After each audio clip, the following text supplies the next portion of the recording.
Standout travel moments. Ooh. Which, you know, when we've been in this biz for a while and we've all had some amazing places that we've visited and experiences and been lucky enough to go on trips and all sorts, I think it's quite hard, so you've got to really rack your brains. I've got a couple, which take me back. The main, first one that jumps to mind is the first time I ever went to Bali. Okay. And I'd wanted to go for ages, and I ended up doing it as part of some round the world, very random itinerary that I put together by myself. Pre-travel, actually. Pre-working and travel. Yeah. Pre-travel isn't really a thing, is it? And it was the sunrise hike of Mount Batur. Oh, okay. So there's a dormant-ish volcano in Bali, and you wake up super early in the morning, get picked up from the hotel, get hiked up this kind of very dark mountainous landscape with a guide, or you can go up there on a motorbike or a jeep, I think. But you get to the top, they've got coffee for you waiting at the top. There's some monkeys, you have some sandwiches. The monkeys come and eat your sandwiches and take the bananas. And that would be a standout travel moment. That would be my idea of utter hell. What, having a sandwich taken away from you or the monkey? Both. Oh, okay. No, it doesn't bother me. By a monkey. A cute monkey. Did you like that? Like Gibraltar monkey, but in Indonesia. Honestly, I've got... Is traumatization a word? PTSD. It is now. PTSD, yes, from Gibraltar monkeys. Are you Sorry kidding? to interrupt. Wow, we are on different pages here. I did the Gibraltar monkeys too and had the best time. Must have been about 8 and had them on my head. Oh, anyway, my gosh. You're actually terrified, aren't you? Really, really, really, really. But anyway, the main thing is you watch the sunrise over the landscape in the distance, and then you go back down. I think my guide was like, hey, let's jog down. Absolute lunatic, because it's like this. But we got back to the bottom, went to the hotel, and you're exhausted because you've been up for 8 hours by that point, and it's only 9 a.m. But that is, I recommend that to every client we send to Bali. What was the standout bit though? Like the hike or the the standout sunrise? bit or the... is sitting at the top with a cup of fresh coffee, obviously Indonesian beans. Did you cook eggs at the top though? You do bury some eggs in the volcanic sand, and it does cook it. And I liked that. I did like it, but for me, it's the simply sat there with a cup of coffee and watching the sunrise. Yeah. Super special. Yeah. Nice. Thanks. Now this you go. I mean, I love a bit of an adrenaline activity. Do you? And I learnt to dive when I was in Thailand when I was 18. I was backpacking with my best mate, my gap year, which was... You're what? I'm sorry. All I heard was Gabby off. Do you always say it like that? I think that one's lost on run. I know what you're on about. I know what she said. Yeah, but do you know where that's from? No. Oh, no, I don't know. Gap year. I know. Gap year. Right. Right, that is not what it sounded like. In my gap year. What? But where is it from? It's like a thing. It's like before memes were a YouTube thing. thing?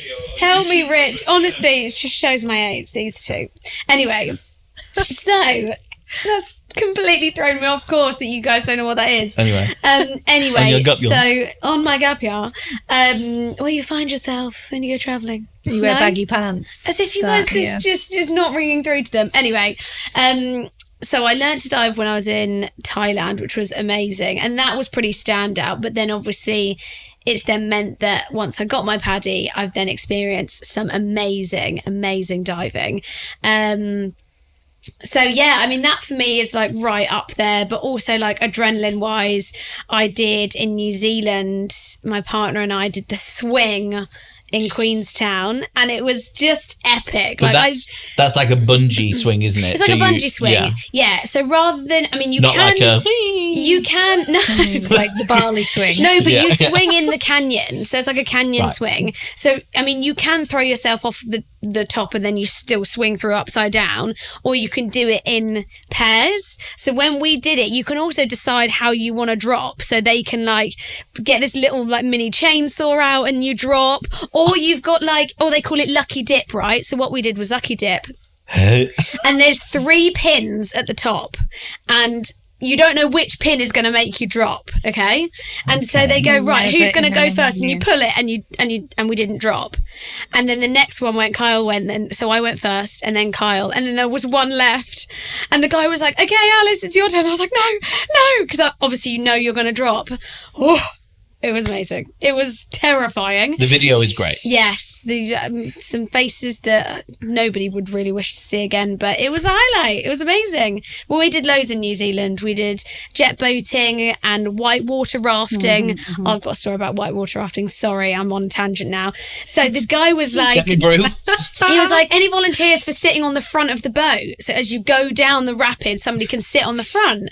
And I was then, you have to hold the rope on the front and sit on it and hold on. He said, don't let go, right?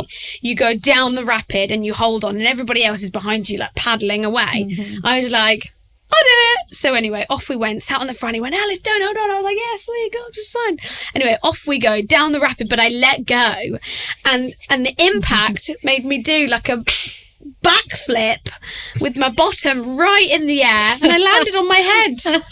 In the boat? In the boat. So I'd gone backwards while everybody was going underneath me. I was just legs akimbo. And the guy was like, are you okay? And I was like, yeah, had a great time. Sorry, where did we find her?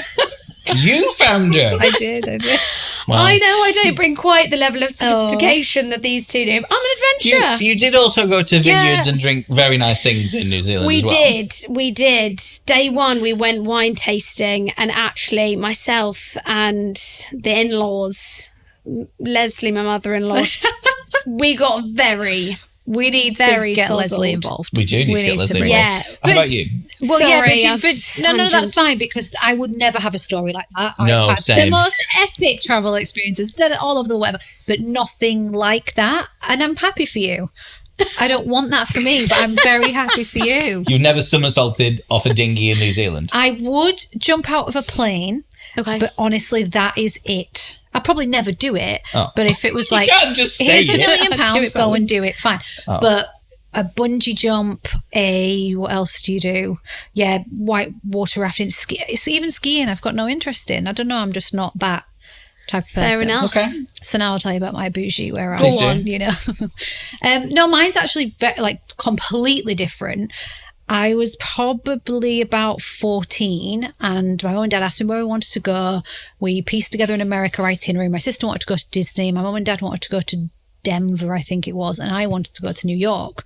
So we did New York, Denver, and Disney. I think it was in that order, something like that. So it was the first time I'd been to New York and seen Times Square. We stayed somewhere in Times Square, like a Sheraton or Best Western or somewhere, fine. But because we were so high up, 50th floor or whatever, and opened the curtains and looked down on Times Square, I cried because it was that kind of iconic, and the taxis and the lights. It was nighttime. 14 years old to be so overwhelmed. My mum will be crying now if she's listened to this. 14 years old to be so overwhelmed by a view, to appreciate it. Like, I can't believe I'm in New York in Times Square. Was quite a big thing. And I've nearly had that, but I've never actually had that like burst out crying from a view, even though I've seen probably better views than Times Square, but I just remember crying when I opened the curtains because I couldn't believe how amazing the view was. Yeah, so special. I think there's a lot of moments like that which may catch you off guard. Like, you might know it's going to be cool or look great, but making you emotional is the next level, isn't it? Like, your first seaplane ride in the Maldives, seeing that landscape from the air, is beautiful. No picture, because you so rarely see so many islands in one shot. Whereas doing it from a seaplane is amazing. Obviously, we used to work together for a cruise line, and we have seen so many places because of that and through that. And I remember sailing under the Golden Gate Bridge. Like, I'd never been to San Francisco before, and I don't think it was us actually, but we as the crew or the ship were there for 3 nights over Valentine's Day, and sailing under the Golden Gate Bridge on a cruise ship was just so iconic. It was mad. Just something that you never really think it's something that you're going to go and do because you're going to San Francisco. But sailing under the bridge was so cool. Yeah, I guess that was like seeing the New Year's Eve fireworks in Rio. Oh my god. Oh my like, God. how So can good. you ever? Yeah. And it's just the entire skyline is But- just full. And Yeah. I never in my wildest dreams would I think I'd see that or have the opportunity to see that. And that was But did just you see it from land or from the From sea? the ship. See, I've seen it from the ship as well, and I think Yeah. because you're further out in the Yeah, bay, you see the so much whole more of it, magic. as opposed to being on the beach and being like, wow. Yeah. So good. just it's stuff like that. It's just Amazing.